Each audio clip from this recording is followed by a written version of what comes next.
Welcome people to the World Wide Web. What's going on with my hair? Sorry, apologies for that. Being a bit vain on the very beginning of the video. But yes, so you come to my latest video. So I've kind of snuck this one in there and it was a thought that popped into my head last night. So the future of the MCU. Now, obviously just watched Ant-Man and the Wasp Quantumania, if I can, because I've got the title right now, last weekend, and I thought it was an alright film. If you want to go back to my playlist, you'll see that the video is there for the review, and obviously I did keep a few things out, so it won't completely spoil it, and there is a spoiler alert. But I see a lot of negative feedback of this film, and obviously I think the Rotten Tomatoes rate it as the joint lowest Marvel movie, and I don't think that's deserved.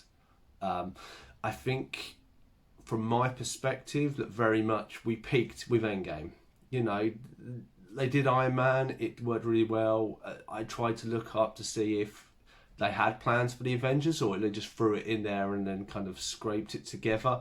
Who knows? But it was a good journey going from Iron Man 1 to Endgame. But a lot of people gloss over a lot of stuff. You know, it wasn't the smoothest ride. There were a lot of bad movies in there, and unfortunately we do kind of glamorized now. If it's a Marvel movie, it's the worst rated Marvel movie, but it's still probably better than a lot of other movies that have been released. And is that right or is that wrong? Well, it's down to personal opinion. Say for me, I wasn't a big fan of Thor 2. Iron Man 2 was I wasn't even really a massive fan, and I know Matt's movie is probably going to hate me for this, of Captain America 1, the first Avenger. I did like the bits with the CG and stuff, and I did like that, but I don't know, it just didn't gel with me. I mean, it even took me, I think, 2 or 3 attempts to watch Guardians of the Galaxy 1 before I got into it. I like the characters, but something struggled with me. Now, as I said, we've been on this journey and this ride, and I think the plans has always been Endgame, and as the wording would say, you know, that they should have really left it there, but they haven't. They're carrying it on. You know, there is nothing like this franchise out there. You know, the closest thing to it probably before is, I would say, Star Wars. Further apart, and then maybe the X-Men, even though it is kind of Marvel, but how, you know, we had the X-Men movies, we had the prequel ones, and we had obviously Wolverine and stuff. There was more of a world building for it. Probably Star Wars is the better one because it's so big. But yeah, Marvel hasn't done. I mean, they've been celebrating over 10 years now of it. We're in 32 Marvel movies. What is it? 4 or 5 TV series, maybe even more. And I see a lot of people, you know, that the glamorous, you know, how good it was initially. You know, that it's waning now. People are getting sick, and it's the same sort of thing. Or they're trying new stuff and it's not working. And like the backlash of She-Hulk. It tried to do something different. It took the mick out of the people, kind of taking the mick out of it. And I mean, I personally like that. But maybe that's because my taste in something, or I wasn't too serious on it. But by the by, so where are Marvel going to go? This is the thing. So where is the future? Now, obviously, we know we've got another 2 Marvel Avenger movies coming, and obviously this will end with Kang, so we know Kang is the big evil, and obviously it has been seen now Loki and in Quantumania.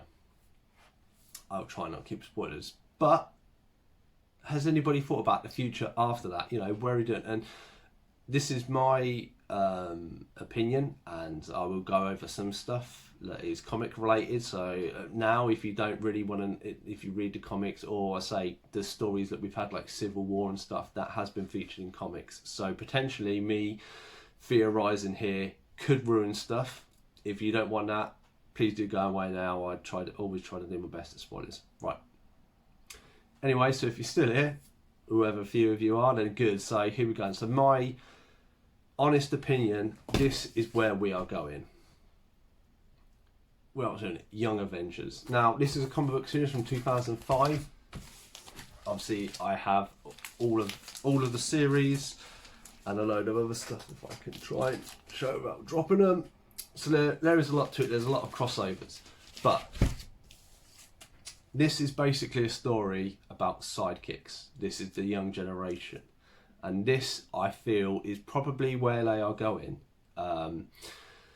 Now, why do I think this? It's one, you need to cap off the Avengers. We found on Endgame, really, the Marvel Universe probably should have ended with that. I mean, it would have been such a high point to get, but with money and everything, it didn't happen.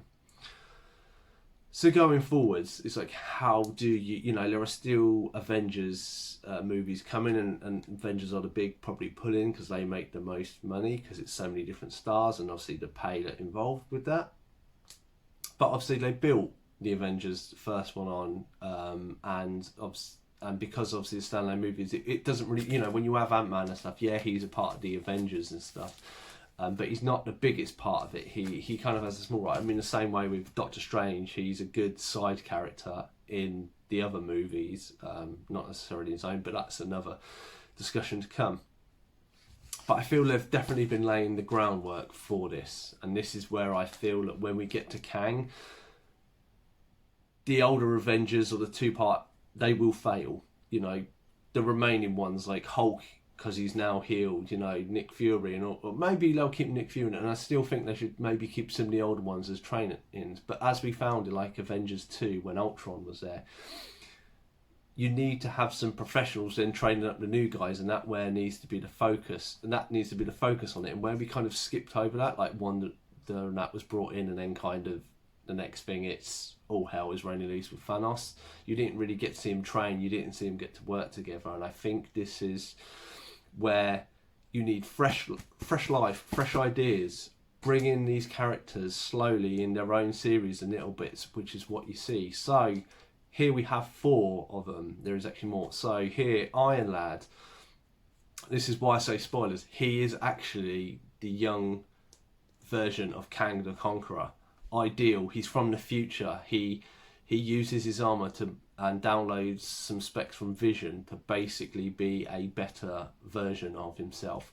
Brilliant idea, especially when you have the Kang movies coming up. Obviously, I don't want to say any more. Here we have Patriot.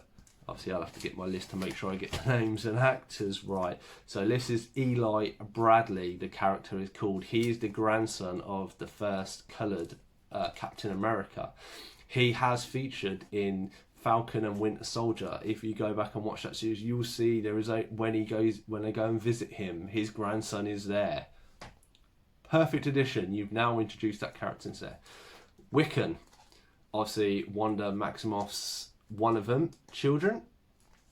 And then we have here Hulkling. Hulkling is a Skrull, which conveniently enough we have Secret Invasion coming up with Nick Fury, all about the Skrulls. So a perfect time to add this guy in.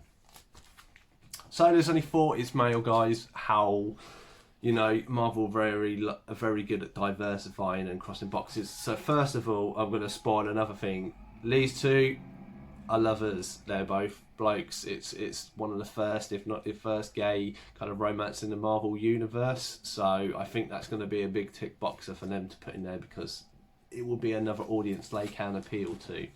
You know, I have no problem with that. That's how they are in the stories. Like, I will go through these issues one by one, and when we see the new members, obviously there are not just the 4 boys. They actually get joined by 2 other characters, which I'm trying to find now. Well, you can see one of them. So, as you see on the right, Kate Bishop. Obviously, already on the Hawkeye series, already got our presence down. Another one of the young Avengers been featured. Am I making sense? I think I kind of am. Right, as we go along more now. Again, not really any new characters there. This one's a feature of Patriot.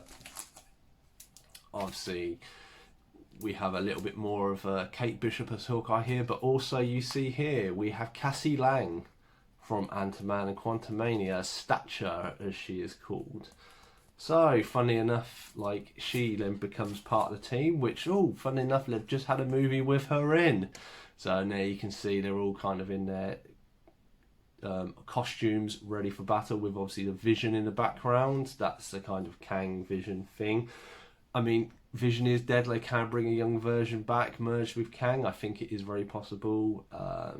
Yeah, and then obviously it was a 12-part series. Unfortunately, it was no more. And it's them fighting with the Avengers. So obviously, yeah, as I said, the main members, Iron Lad, obviously we've featured Kang, so it's possibly going to. Patriot has already featured Wiccan. Obviously, Wiccan's brother Speed is there. Obviously, they were kids, they were in WandaVision, but as we have Wanda screwed around with multiverses and stuff like this, and a later member to that team is American Chavez, who can cross dimensions, funnily enough. So it's very much likely that they could bring her in, because she is featured in a film recently as well at the end of Phase 4. If done right, if they carry on with the series, and I think the next few years are going to be very up and down with Marvel and people, you know, with She-Hulk and stuff. But what you do is you then line up like She-Hulk and stuff and Daredevil. They all come together for an Avengers. They fight Kang, and surprise, surprise, Kang kicks their ass. They are defeated, they are injured, potentially deaf, because they like sometimes doing that, and that will do. Kill off most of the characters or retire them at this point, and to actually defeat Kang, you need a new team, and these young Avengers step up as we've started to sprinkle them into the Marvel Universe here, there and everywhere. And then obviously after the Kang Avengers, you have a new Avengers team. They go on. They have their own spin-off series, and they are the new Avengers, and we maybe have a fresh look. They are younger, so they will appeal to the younger audience, potentially, obviously, with two of them being gay. There is that feature that people might like to see that. I don't know, but it's an asset. It does tick a box. Like American Chavez did have, like, her mum. She had two mums, so you know it is a bit of what modern day is like nowadays for people, so they can relate a little bit more to it. I know when you've got a fictional film series and continuity, they do like to have some relatable issues, and I think that would be a key factor for them, and I think that would work well. That would kind of jumpstart the Marvel Universe to then push forwards to look at better series. You know, you could have the odd spin-off series like they've been doing, like with Moon Knight and stuff. Obviously we have the Eternals still sitting in the background somewhere doing something, and Blade to come in, but they don't all have to assemble for the Avengers. You could have like the other darker teams, or even like they did with Disney, not Disney, sorry, with Netflix with the Defenders, and you have to stand alone. But I think this is their plan. Will it work? I think it'll be a few more years to find out, and we'll have to wait and see where these characters come. Am I right? I think I am. I think there's enough of them there. I hope they do it well. I do like Marvel movies, but as a lot of people, you get oversaturated with them, and people are having worse opinions, and it will come to a point of when they start struggling to make money, is it worth it? Who knows? Anyway, hope you enjoyed this little kind of thought bubble process of myself, of the future of the Marvel Cinematic Universe. I've been Cypher Sigma, and I will definitely see you in the next one.